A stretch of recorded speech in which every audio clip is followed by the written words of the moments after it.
to believe in title and rich on blind date. But love a simple girl, eating street food at first sight. She went on a blind date pretending to be someone else, never expecting the man across the table would be her future boss, the billionaire CEO of her company. When he discovered her secret, she braced for heartbreak. But what he said broke her in a different way. "I knew from the beginning, and I still fell for you." This is the story of Jackson Reed, a powerful, guarded American CEO, and Emily Carter, a small-town girl who only wanted to help her friend. One mistaken identity, one 10-day contract, and a love neither of them planned for. But when the truth unravels, can love survive pride, betrayal, and a baby on the way? Don't blink, the ending will leave you in tears. Chapter 1. First Encounter. The rain hit Manhattan like a tantrum, slicking the streets in silver and casting the city in a moody, glimmering glow. Inside the sleek headquarters of Reed Global Holdings, the mood was even stormier. Jackson Reed adjusted his cufflinks without looking at the reflection in the glass wall of his office. He never needed to. Every inch of him had been groomed for perfection. 6'2", ex-military precision, Wall Street discipline. And yet, he couldn't shake her from his mind. The girl from the blind date. A fake heiress with warm eyes, chipped nail polish, and the kind of honesty that didn't belong in his world. "Sir," his executive assistant's voice crackled over the intercom. "Your new secretary has arrived." He turned slowly. "Send her in." The door opened, and there she was. Emily Carter, though last time she'd called herself Melanie Donovan, stood in the doorway, wearing a department store blazer 2 sizes too big, her purse clutched like a life preserver. Her hair was a bit frizzy from the rain, cheeks flushed with nerves. When their eyes met, time stopped for a split second. She froze. "He didn't, Halton."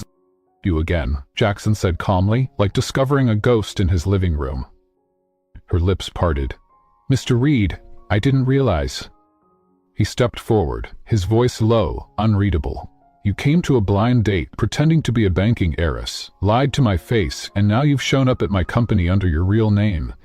Either you're bold or really bad at hiding." Emily swallowed hard. "I needed the job." His gaze narrowed. "You lied." "I didn't lie on my resume," she said quickly. "I have a business degree, I have experience, and I work harder than—" "I'm not interested in your justifications." No voice faltered. "Then why didn't you reject me?" "Because you intrigue me," he said. "And because I have a problem you might solve." He motioned for her to sit. Emily remained standing. "I'm not here to be your date again." "Nona," he said, "you're here to be my assistant. But I want you to pretend to be my girlfriend for a month." Emily blinked. "I'm sorry, what?" "My grandfather's been threatening to cut me out of the family trust unless I get engaged by the end of this quarter. I've got $1 billion merger at stake. I need a temporary solution." "It's fake relationship," she echoed, stunned. "A contracted arrangement," he corrected. 10 dates. No intimacy required, just play the part, smile at a few parties, accompany me to family dinners, keep up appearance. Her laugh was dry. "You think this is Pretty Woman?" "I think you're desperate enough to say yes," he said without a flicker of shame. Emily felt heat rise in her chest. "You don't know anything about me." Jackson leaned in. "You're behind on rent. Your mother is in hospice care in Ohio. Your brother just started community college on a scholarship and is barely affording books. Your resume says, what? But your eyes say you've held down 3 jobs and skipped lunch more times than you'll admit." She paled. "And don't feel insulted," he added. "I respect people who survive." Emily looked at the contract he slid across the desk. 10 dates. $100,000, 0 cents salary. $1 million, 0 cents breach penalty, confidentiality mandatory. She stared at it. "You have 5 minutes to decide," Jackson said. "I don't like wasting time." Her hand trembled slightly as she touched the paper. "I can't believe I'm considering this," she muttered. "Believe it," he said. "You get financial freedom, I get peace of mind. After 10 dates, we walk away." "And what if someone finds out?" I won't, he said flatly. But if they do, I take the fall. Something in his voice told her he meant it. Emily inhaled deeply, then signed. 1 week later, the gala was held at the Metropolitan Club, the kind of place where old money lingered like cigar smoke and conversations revolved around mergers, not memories. Emily stood in the entry hall, feeling like an intruder in her own skin. The gown Jackson's assistant had picked for her, deep sapphire silk with a plunging back, fit like a dream but felt like a costume. Beside her, Jackson Reed looked like a king. "You clean up well," he said without looking at her. "You mean I don't look like trailer trash tonight?" she replied. His mouth twitched. "I never said that." She hesitated. "You thought it." "I thought you looked real," he said, surprising her. "And in my world, real is rarer than wealth." Before she could respond, cameras flashed. "Smile," he whispered. "You're my girlfriend tonight." They posed. And for a brief moment something unspoken passed between them. Jackson leaned in. "Pretend you adore me." She whispered back, "Try not to look like you're bored to death." He smiled. It wasn't forced. Later, in a quiet corner of the ballroom, "You're surprisingly good at this," Jackson said, sipping his scotch as they watched couples swirl across the floor. Emily rolled her eyes. "You mean pretending to be in love with a smug billionaire?" "Sure, it's every broke girl's dream." He glanced at her. "You're different." She frowned. "You keep saying that. Different how?" "Everyone wants something from me. Money, status, power. You just want to breathe." Her voice softened. "I just want to survive." Their eyes met. And something shifted. It wasn't part of the contract. It wasn't part of the plan. But for a fleeting moment, they forgot they were pretending. Meanwhile, across the room, in a dim corner, a woman in a red dress snapped a photo. Vanessa Langford, Jackson's ex and daughter of a powerful investor, zoomed in on Emily. She smirked. "Girl's no debutante," she said, slipping the photo to her assistant. "Find out who she really is." The next morning, Emily arrived at work early, hoping to stay invisible. She tiptoed past the other assistants, avoiding their curious glances. But when she stepped into Jackson's office, he was already waiting. "You're late," he said without looking up. "I'm 15 minutes early." "You're late. To admit last night wasn't entirely fake." She opened her mouth, closed it. His eyes lifted. Something changed. "Oh," she said softly. "It's starting to feel real." Jackson stood, walked to her, close enough that she could smell the expensive cologne and tension between them. "Emily," he said, brushing a strand of hair from her face, "just so we're clear, I don't mix business with pleasure. This arrangement ends cleanly, no feelings." She stepped back. "Mr. Reed, crystal clear?" But as she turned away, her heart cracked, just a little. Because what had started as a lie, was beginning to feel like something terrifyingly real. Chapter 2. Help and a New Beginning.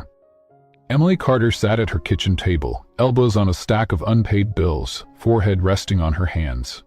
The flickering light bulb above her buzzed like an anxious bee, another thing she couldn't afford to fix. The glow from her phone lit up. "Jackson Reed, meeting at 8 a.m. sharp tomorrow, dress formal, smile optional." She groaned. Formal? She'd barely owned clothes that fit, much less anything that screamed executive girlfriend. Her best black heels had broken last month. The only pair she could wear without blisters squeaked when she walked. As she read the message again, her stomach growled. Half a peanut butter sandwich from lunch wasn't going to cut it tonight. She opened the fridge. A half carton of milk, an old lemon, and expired yogurt stared back.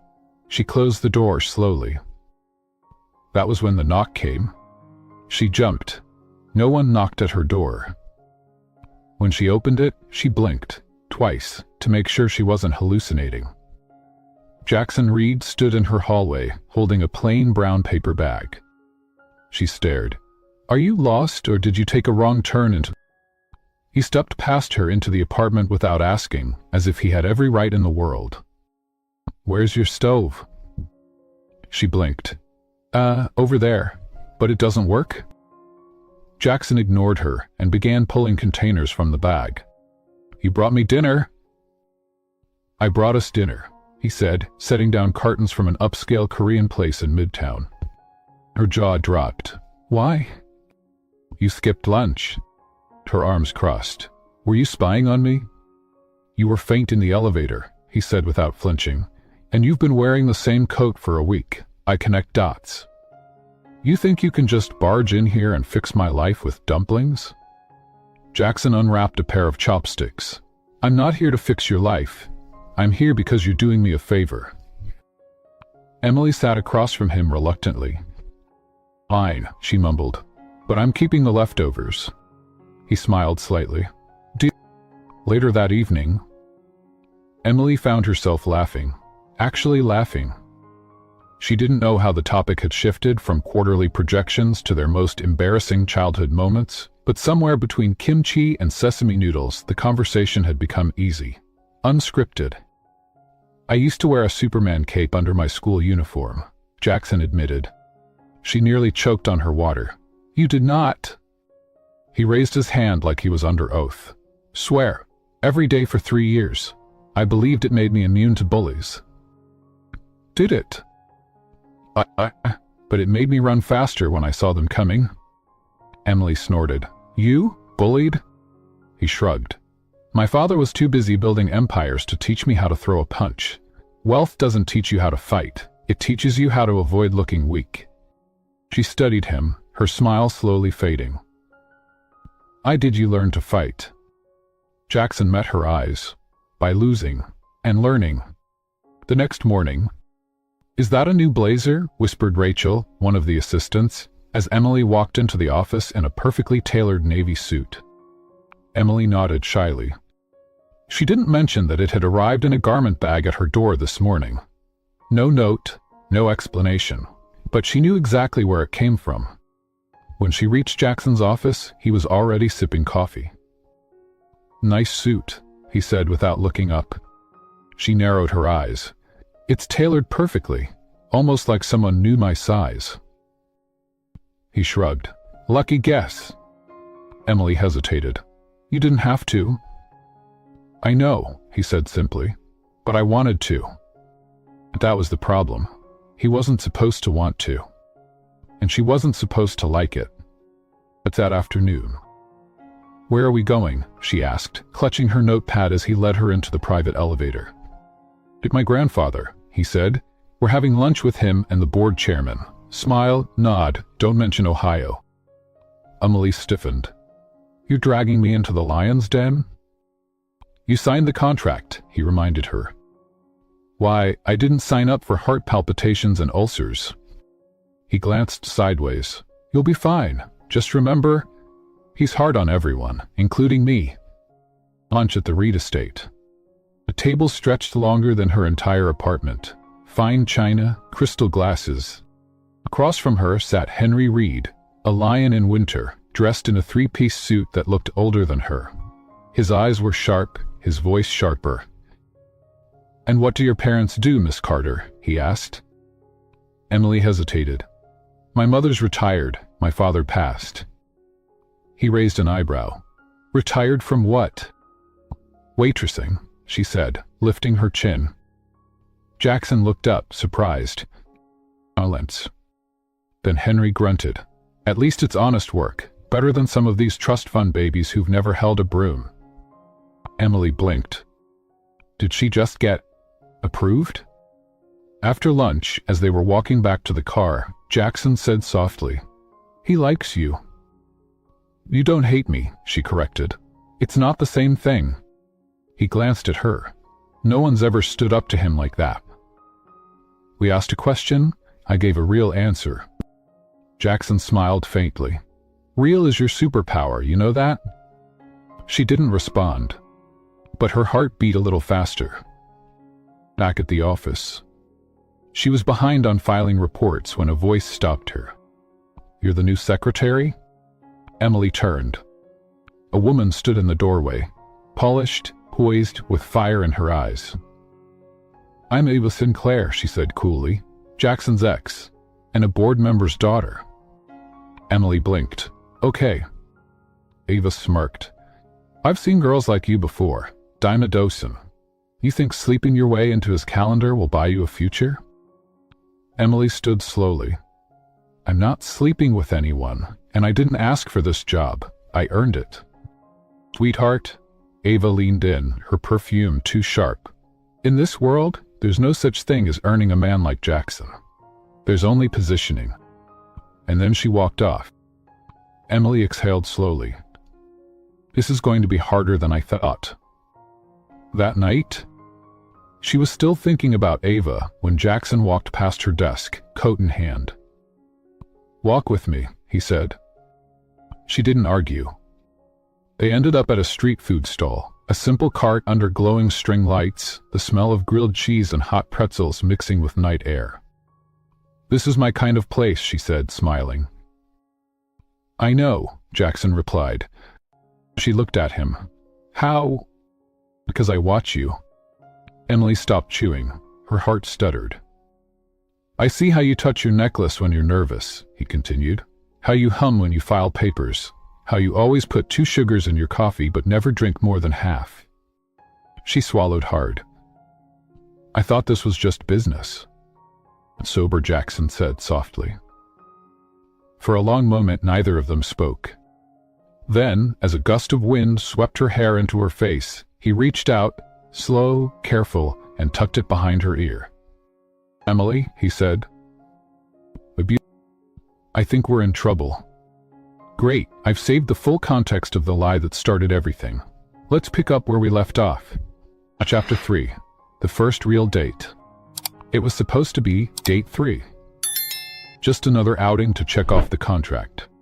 Smile for a few photos, make small talk, convince the world they were in love. But nothing about Jackson Reed and Emily Carter was ever just anything anymore.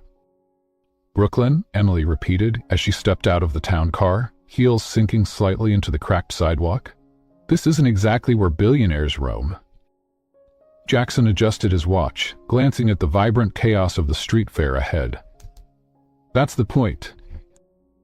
They walked in silence at first, past booths of vintage records, local artists, food trucks that smelled like caramel and pepper. Amora wore a sundress she'd thrifted the week before. It was pale yellow, soft, nothing like the sharp edges of his tailored world. Jackson noticed the way the sunlight kissed her shoulders. He looked away quickly. "Let me guess," she said, eyeing a stand selling handmade soaps. "You've never bought anything that didn't come with a brand name and a private label?" He smirked. "Wrong. I once bought a pair of socks at Target." Emily laughed. "Living dangerously, Mr. Reed."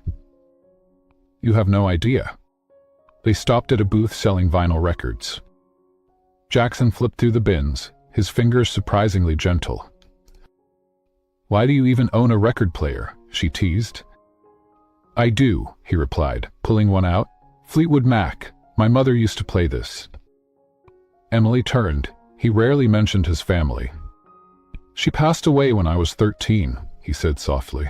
"Cancer. My dad threw himself into work. Never really came back from it." "I'm sorry," she said gently. "That's when I learned the 2 things that really matter in this world." She looked up at him. "What are they?" "Time and who you spend it with." Her breath caught. He handed her the record. "For you." "I can't accept this." "Why not?" "Because every time you do something nice, I forget we're pretending." Jackson's voice dropped. "Maybe we're not." Later, they stumbled across a dance circle in the middle of the fair. A street band played Sinatra with unexpected charm. A little girl tugged at her father's hand, asking to dance. Couples twirled, strangers smiling under paper lanterns. Emily watched longingly, her fingers twitching at her side. "Do you want to dance?" Jackson asked. "Here," she said. "Now?" "No boardroom, no photography. Just us." She hesitated, then placed her hand in his. They swayed under the string lights.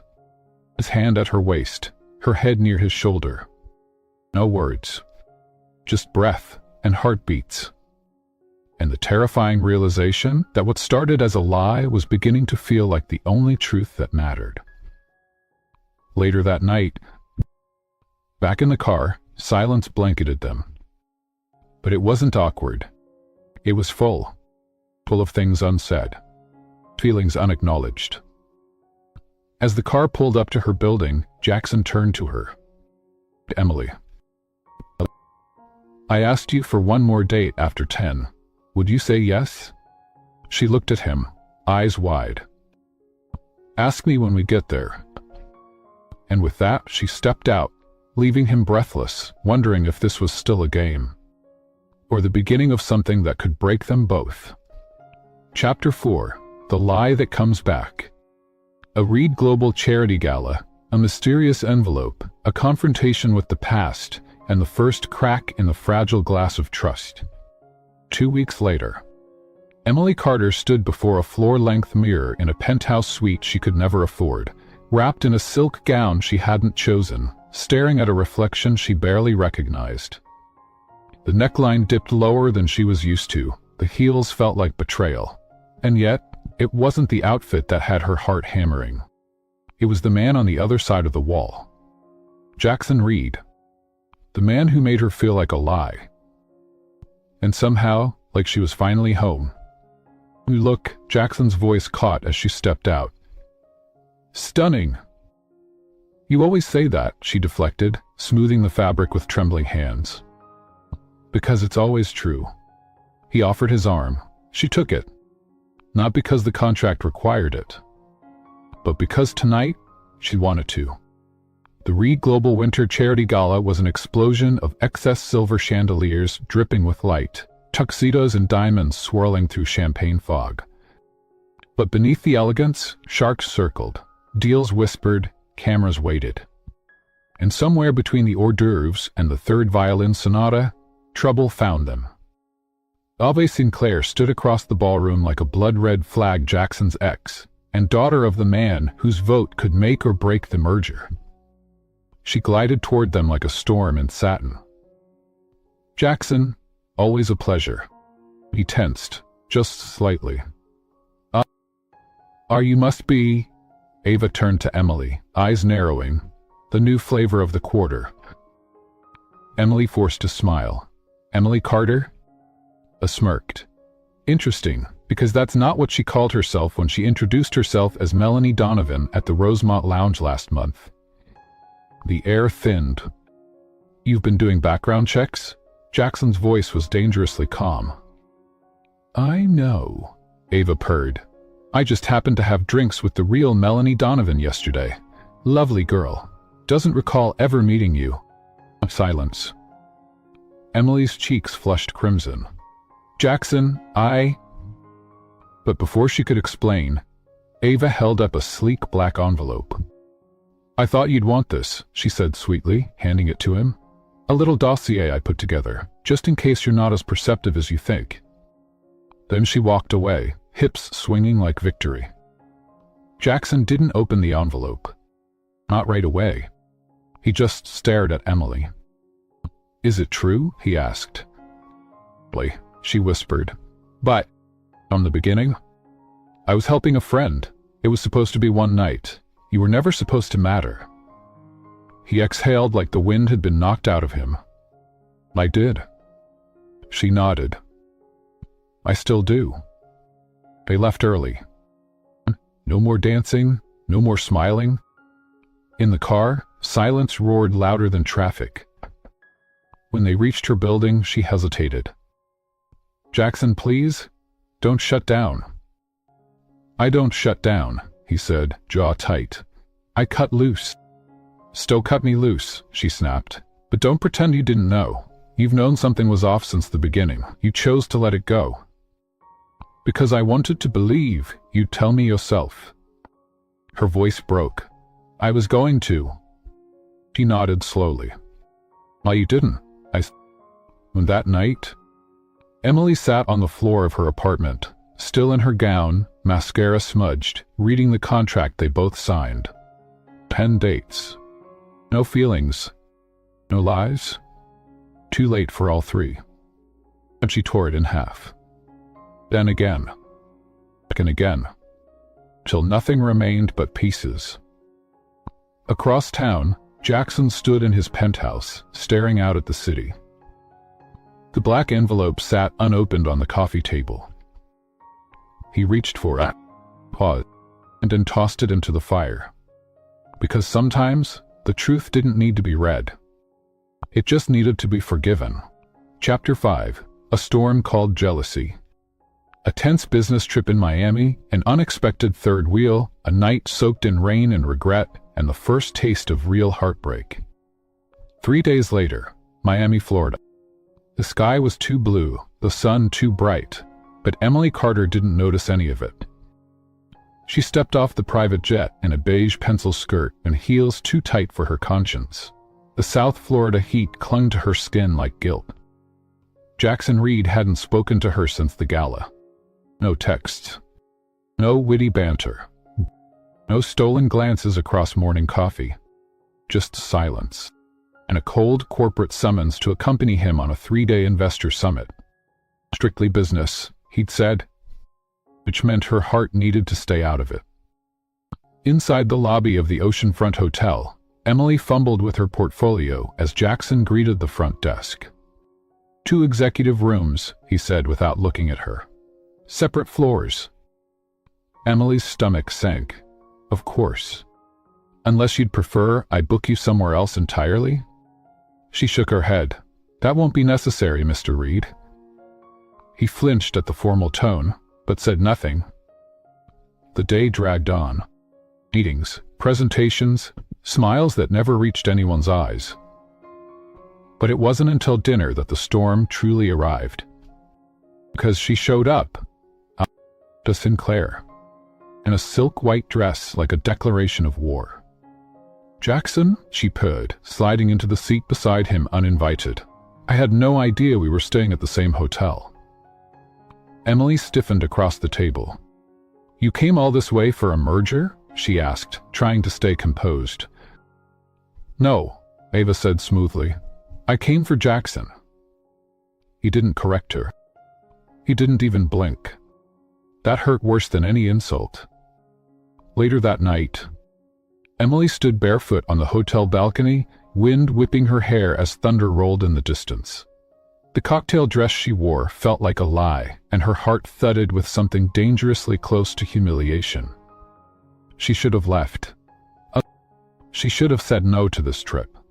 But your phone buzzed. Jackson, meet me downstairs. 10 minutes. She almost didn't go. Almost. On the beach. Rain drizzled as she walked toward the pier, heels in hand, toes sinking into wet sand. Jackson was already there, jacket off, shirt sleeves rolled, staring out at the angry tide. You shouldn't be out here, he said without turning. You'll catch a cold. You shouldn't send mixed signals, she replied. But here we are. And finally he turned. And the look in his eyes wasn't cold. It was tired, tormented. Ava knew from the beginning you weren't Melanie. She was just waiting for the right moment to destroy you. And you let her? Emily whispered. I didn't stop her. Same thing. He stepped closer, his voice low. You lied to me, and that should have been the end. But I kept thinking about the girl who stood up to my grandfather. The girl who dances barefoot and eats street food and doesn't give a damn about titles. Then why are you punishing me? Because I'm angry, he said, and because I care more than I should. That admission hit harder than the waves crashing behind them. So what now? She asked. We ask you a question, he said, his voice raw. Do you still want to do this? Emily stepped back, rain streaming down her face like tears. I don't know, she whispered. Because every time I try to reach you, you pull away. Every time I try to trust you, he said quietly, you remind me why I shouldn't. Much silence. The kind that cracked things wide open. Then Jackson turned and walked away, leaving Emily standing on a beach in the rain, barefoot and broken-hearted. And for the first time, she realized this wasn't a fake breakup. This was real. Chapter 6. The Truth Beneath the Surface. A rooftop in New York, a childhood secret, a mysterious photo, and the moment Jackson sees Emily, not as a lie, but as the girl he was always meant to find. 1 week later, New York City. It had been 7 days since Miami. 7 days since Emily Carter walked off that rain-soaked beach, toes numb and heart worse. And in that time, nothing. No calls. No messages. No, "Are you okay?" from the man who once stared at her like she rewrote his entire definition of real. But the worst part? She still checked her phone. Every damn night. In the penthouse above Manhattan, Jackson Reed stood in front of a fireplace that hadn't been lit in years. Ava's envelope, the one he'd once thrown into the flames, had been replaced. She'd sent another. Inside, a photo, slightly faded, torn at the corner. It was of a child. A girl in a yellow coat standing beside a donation box outside a hospital. The note scrawled on the back read, "Emily Carter, age 10, Southside Free Clinic." He stared at it like it was a memory. Because it was. 18 years ago. The winter was brutal that year. Jackson was 12, angry, lonely, waiting in the back seat of his father's Bentley while the chauffeur picked up a check from the board. And then he saw her. A little girl, coat too thin, cheeks red from the wind, standing on a crate beside a cardboard sign. "A way to help sick kids," it read. "Even a penny matters." People walked past. She didn't flinch. He got out of the car, against his father's orders. "Why are you out here?" he'd asked. It smiled, missing a front tooth, and said, "Because someone has to care." Then she gave him a piece of her sandwich. "You look like you need it." He never forgot her. He just never knew her name. Until now. Present day. Jackson sat on the edge of his bed, heart thundering in his chest. All this time, that girl had been Emily. The one who lied to his face. But also the one who gave him his first taste of grace. And suddenly, everything made sense. Why he couldn't let go. Why her laugh undid him. Why, no matter how hard he tried, she never felt like a stranger. Meanwhile, Brooklyn. Emily returned to her tiny apartment to find an envelope wedged under her door. Inside, a ticket to the Reed Foundation Gala. Handwritten note. "Come, not for appearances, for answers. J.R." Her fingers trembled. She told herself not to go. She went anyway. That night, Gather Rooftop. The city skyline shimmered like a secret. Emily stood near the ledge, heart pounding. She was about to leave when she heard his voice. "I've been looking for you."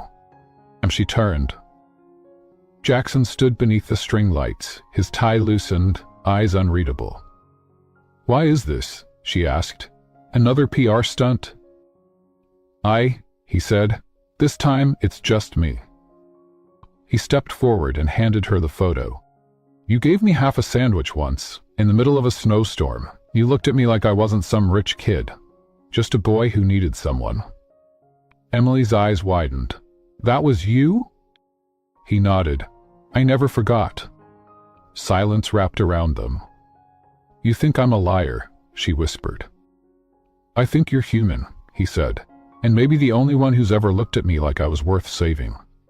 Her voice cracked. "Why now?" "Because I remembered," he said. "And because, even if this started with lies, I don't want it to end without the truth." He reached into his coat and pulled out a revised contract. 10 dates, crossed out, replaced by 2 words. "Start over?" Emily looked up, blinking through tears. "Why if I'm still scared? And then we'll be scared together." He extended his hand. And this time, she didn't hesitate. Chapter 7. The Ghost Between Us. A snowy walk through Central Park, an unexpected reunion, a buried betrayal, and the night love is tested by the one man Jackson never expected to face. New York City, Central Park. The city had turned to snow. Soft, silent, and heavy with memory. Jackson Reed walked beside Emily, their gloved hands laced together. They didn't speak much. They didn't have to. Not after what they'd survived. The gala. The confession. The photograph that rewrote their past. Everything was different now. No contracts. No pretending. Just them, or so they thought. "Do you ever wonder what would have happened if we'd met differently?" Emily asked, brushing snow off a park bench. Jackson glanced at her. "We did. You just don't remember." She smiled softly. "The sandwich." He touched her hand. "It was more than that." "Do you believe in fate?" "I didn't, until you." They stopped to watch a street violinist near the ice rink. Children laughed in the distance. Couples twirled, and for a second it felt like something real could last. Until the past walked up behind them. "Jackson," a voice said, smooth, practiced, and venomous. Emily turned. A man in a long charcoal coat, sharp jaw, smug eyes. "I am Holloway, Jackson's former best friend, and the man who once tried to steal his company from beneath him." "Didn't think I'd see you here," Liam said, "especially after the board vote." Jackson tensed. "I thought you left for London." "Business brings me back. And old ghosts." His eyes flicked to Emily. "You must be the infamous Emily Carter, or should I say, the fake heiress." Emily froze. "Liam," Jackson said, voice low with warning. "Wine," Liam smirked. "You didn't tell her about the real reason he couldn't cut you loose?" Emily turned sharply. "What is he talking about?" Liam leaned in. "You were never just a girl he liked, sweetheart. You were leverage.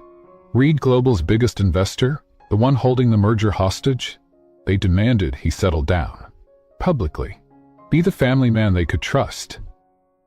"That's not true," Jackson said. "Isn't it?" Liam sneered. "She was convenient, adorable, in a struggling artist, sad-eyes kind of way, and just naive enough to believe he chose her." Emily stepped back, like she'd been slapped. "Tell me he's lying." Jackson's jaw clenched. "Did someone offer you a deal if you made me your girlfriend, or worse, your fiancé?" Silence. And then, "Why?" Jackson said. "But that was before before I knew you were you." "You used me," she whispered. "I protected you," he snapped. "You think they would have let you near me if I hadn't spun the story my way?" "You should have told me." "I didn't know how. I thought if I told you the whole truth, I'd lose you." Her eyes filled with tears. "You just did." And she walked away. Not because she stopped loving him, but because trust, once cracked, echoes louder than any confession. That night, Emily's apartment. She stared at her reflection, bare face, red eyes, the girl behind all the lies. The girl who finally thought she was enough. That same night, Jackson's penthouse. He poured a drink, but didn't sip it. A fire burned low. The snow outside fell like ash, and in his hand, the velvet box he never got to open. Inside, a ring. Not for business. Not for leverage. Just for her. Chapter 8. The Goodbye Kiss. A hospital room, lit by regret, a rooftop under falling snow, and the kiss that should have come at the beginning, but might now be their last. 3 days later, Midtown Manhattan. Emily Carter didn't mean to see him again. She hadn't answered his calls. She'd left the apartment only for work, ducking behind winter scarves and excuses. But fate, as always, had other plans. Her phone rang. A known caller. "This is Lenox Hospital," the voice said. "Are you listed as Jackson Reed's emergency contact?" Her heart stopped. "He's been admitted. Car accident. Nothing life-threatening, but he asked for you." 1 hour later, ICU, room 9. The monitors beeped, slow and steady. Jackson lay in the sterile hospital bed, pale against the white sheets. A bruise shadowed his cheek. His right hand was wrapped. His usual armor-tailored suit cutting words was gone. She looked human, small, and Emily, despite everything, couldn't look away. "We was lucky," the nurse whispered. "Could have been worse," said he swerved to avoid hitting a stray dog. Of course he did. Because even when he was breaking hearts, Jackson Reed didn't hurt what didn't deserve it. Emily stepped closer. "You're an idiot," she whispered, voice cracking. "You lie like it's breathing, and yet you show up like a hero when it's too late." He stirred. Eyes fluttered open. "Emily?" "Yeah, it's me." "I must be dreaming," he murmured. "You're here. Only because you're stupid enough to get hit by a car." A faint smile touched his lips. Wasn't a great... Silence stretched between them. Finally he asked, "Are you going to yell at me?" She looked at him, bruised, vulnerable, real. "No," she said softly. "I'm just tired of loving someone who keeps running from the truth." His eyes searched hers. "I didn't use you. But you let me believe you did." "Because I was scared," he whispered, "of losing you, of not deserving you." "You don't," she said. He flinched. "Neither do I deserve to feel this much," she added, "and still walk away." "Then don't." That night, rooftop of Reed Global. The wind was sharp, the snow swirling like unfinished dreams. He stood there, against medical advice, coat half-buttoned, staring at the skyline that never blinked. She joined him. Didn't speak. Just stood beside him. "I don't want to lose you," he finally said, "but I understand if I already have." Emily turned to him. Her cheeks were pink from the cold, her lips trembling, not from fear, but from all the words she hadn't said. "The first time you kissed me," she whispered. "I wish it had been real." "It was." "Then show me." Jackson hesitated, stepped closer. One gently cupped her face. "Emily Carter," he breathed. "I don't want a contract. I don't want 10 dates. I don't want lies." "Why do you want?" "All of you. All of you, even the parts that are scared." And then he kissed her. No camera flashes, no investors, no agenda. Just snow, silence, and surrender. It tasted like apology. It burned like hope. It shattered everything she'd built to protect herself. When they pulled apart, her eyes were wet. "To do this," she said, "there's no more pretending. I'm not your assistant. I'm not your fake girlfriend. I'm not your second choice." He brushed a tear from her cheek. "You're my only choice." The truth comes home. A family estate crackling with old money and older expectations. A dinner table filled with ghosts, a mother's cruel test, and the moment Emily stands up, not just for love, but for herself. 2 weeks later, the Reed family estate. The invitation had arrived on Gold Edge stationery. Family dinner, attendance required. Bring your guest? Jackson hadn't spoken much when he handed it to Emily. Just, "I want to meet you again. This time as the woman I chose." He swallowed hard. Not the fake girlfriend. Not the charity case from Ohio. Of his choice. It felt like a battlefield invitation. And she wasn't wrong. That evening, the mansion looked like something carved from a history book. Oil paintings, cold chandeliers, mahogany staircases that creaked under the weight of secrets. Emily wore a simple black dress, elegant, modest, the one thing she owned that made her feel like both herself and someone unbreakable. "Ready?" Jackson whispered as they approached the double doors. "We're not even close," she said. "But I'm here." Dinner was a war. Jackson's grandfather Henry was silent but observant, his fork movements as deliberate as boardroom votes. Jackson's mother, Evelyn Reed, was less subtle, "So, Emily," she said, lips painted in a shade called judgment. "What was it you said your family does again?" "My mother ran a bakery," Emily replied. "She passed last year." "Why quaint, that explains your," she eyed Emily's silver bracelet, "unique taste." Jackson's hand tightened beneath the table. "And your father?" "Left when I was 8. Evelyn hummed, sipping wine. "Wealth is more than money, it's breeding, legacy. It's what separates those who marry Reed men from those who serve them coffee." Amoy said nothing. She didn't flinch. Not until Evelyn leaned forward and added, "Tell me, dear, do you really believe a girl from a trailer park could ever understand what it means to protect a billion-dollar name?" The room went silent. Even the waitstaff paused. Emily smiled. Doffed, sharp, deadly. "All due respect, Mrs. Reed," she said, voice calm, "I think protecting your son has nothing to do with money and everything to do with seeing him. Really seeing him." Evelyn blinked. "For the record," Emily continued, "you're right. I didn't grow up with silver spoons or summers in Nantucket, but I did grow up knowing how to fight for people I love. I've washed floors, served drinks, buried a parent, and held my little brother's hand through cancer treatments. On a waitress's salary? You want to know if I can protect your son? I already have."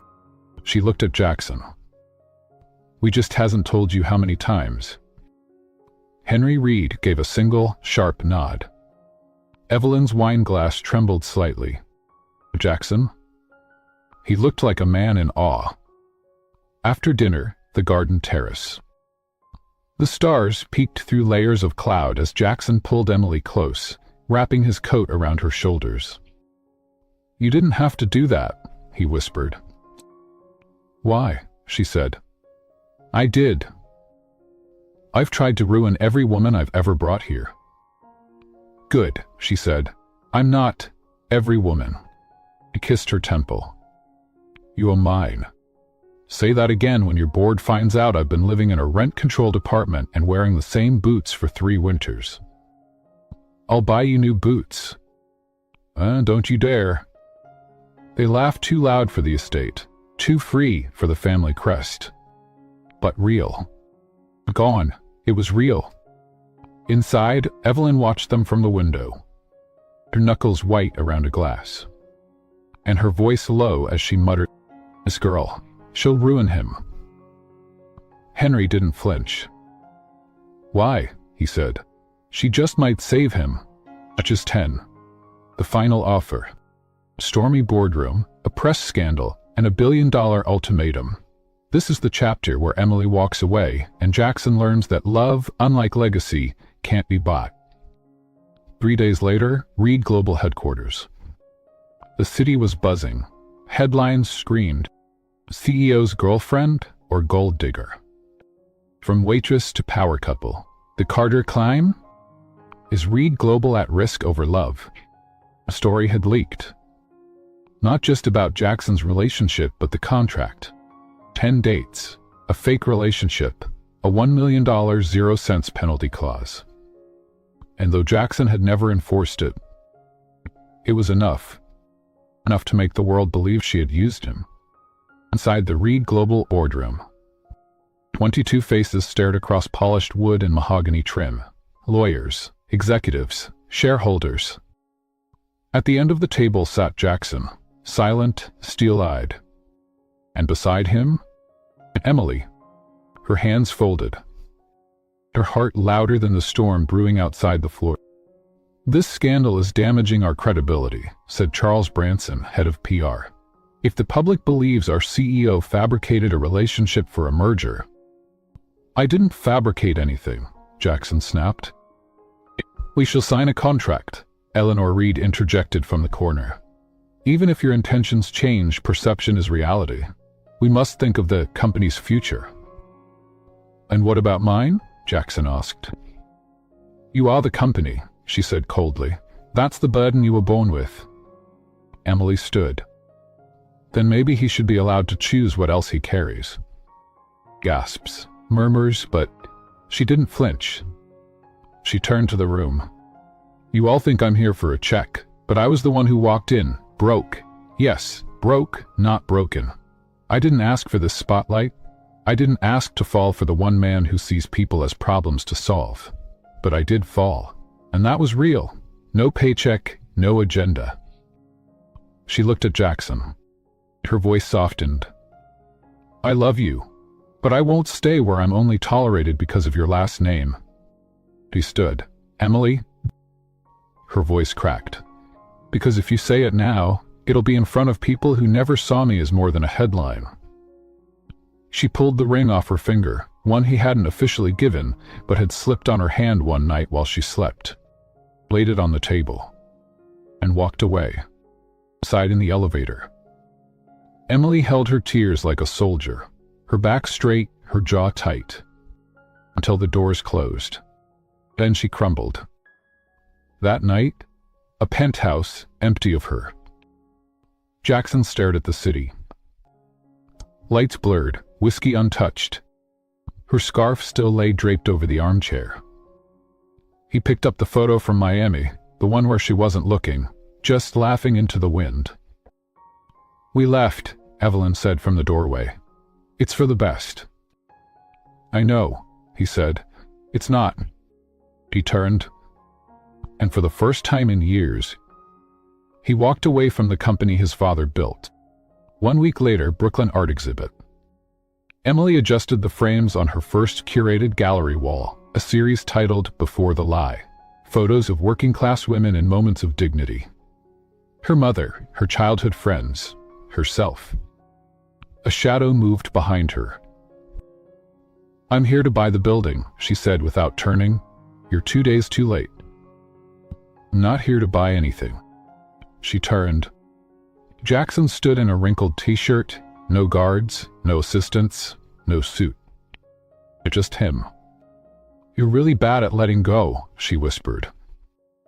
Because I never wanted to let go of the only person who ever saw me. He stepped closer. I gave up the board. You resigned? I walked away, from the company, the legacy, all of it. Why? Because love shouldn't be a transaction. And I'm done doing math with my heart. He pulled out something from his coat. Not a ring. A key. I bought us a space. A building in Soho. Studio upstairs, coffee shop below. You can show your work, I'll make espresso. Emily's breath hitched. You can't even spell espresso. He smiled. I'll learn. Jackson? It's not a proposal, he said. It's a start. Over. For real this time. She looked at him, then stepped into his arms. Okay, she whispered. Let's start over. The light that started everything. The soft murmur of jazz filled the upscale Manhattan lounge, where martinis clinked and conversations floated on a sea of entitlement. It was the kind of place where last names mattered more than first impressions, and where net worth often spoke louder than sincerity. Emily Carter stood by the glass-paneled door, clutching her coat like armor. Her boots were second-hand, her dress borrowed, and the diamond stud earrings fake. Everything about her tonight was a lie. I can't believe I'm doing this, she whispered, checking her reflection one last time in her cracked phone screen. Relax, her best friend Melanie urged through the phone. You're doing me a huge favor. This date is just to keep my parents off my back. Just order coffee, smile, and if he asks anything too personal, say you're me. Emily took a shaky breath. Pretending to be Melanie Donovan, daughter of the Donovan banking dynasty, wasn't just risky, it was insane. But with rent overdue, her mom in hospice, and her little brother skipping meals back in Ohio, Emily had learned to survive on quiet desperation and well-meaning lies. The host led her to a secluded booth in the back. She hadn't even sat down yet when a voice, deep, cool, unbothered, sliced through her thoughts. You're late, he said, without looking up from his phone. I only have 15 minutes. Emily blinked. The man across from her looked like he stepped out of a Forbes magazine cover. Sharp jawline, darker than sinned eyes, and an aura that screamed power. Everything about him was expensive. The tailored charcoal suit, the gold cufflinks, even the quiet way he sipped his espresso. I'm sorry, she said, easing into the seat, forcing a smile. Traffic was a nightmare. He raised an eyebrow. I came from Wall Street. Took me 7 minutes. But I suppose the Upper East Side must be further for you. Emily froze. Did he already know? I'm Melanie Donovan, she lied smoothly. And you must be… Jackson Reed, he replied. CEO of Reed Global Holdings. Not that names matter. Our parents are trying to marry off strangers for strategic leverage. I'm just here to cross off my grandfather's checklist. Emily gave a polite laugh. Same. But as the minutes ticked by, something strange happened. He smiled. Not the cold, corporate kind. It was small, subtle, but real. You're not like the others, he said, studying her. No rehearsed lines, no Rolex flashing, and you didn't order a $200 0-cent wine. Emily flushed. Would you believe I like things simple? Maybe, he said, but I don't believe you're Melanie Donovan. Her breath caught. Before she could respond, his phone buzzed. Time's up, he said. Thanks for the performance. And he walked out, leaving her stunned, leaving her terrified, and completely unaware that this wouldn't be the last time she'd see Jackson Reed. 2 days later.